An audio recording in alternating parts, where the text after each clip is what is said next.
为着要让台南种的意义更加深化，台南市文化局为去年开始提供特种的艺术家展览的机会，鼓励艺术家继续创作。今年更举办联合展览，并邀请到台南应用科技大学助理教授徐婉珍来策划。这几位年轻的艺术家，他在台南这个地方具有深厚的文化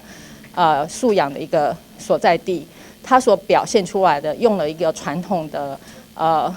艺术形式，但是它表现出来仍然是一种很具当代性的一个表现。这摆展览以虚实米克斯为主题，3位艺术家分别用书法、水墨以及动线来创作。虽然属于传统工艺，也毋过因呈现出来的作品非常踏进日常生活。我们从这个展览里面特别会看到一件事情，就是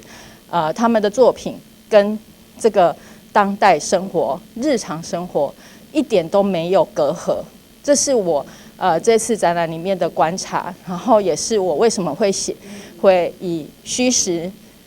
米克斯这样的主题来论述这个展览，因为他们就是每一件作品都有穿越虚实，好把融合虚实这样子的一个表现，好，所以我就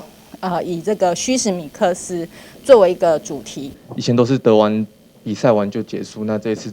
真的很特别，有一次的机会，觉得文化局这样子做，就是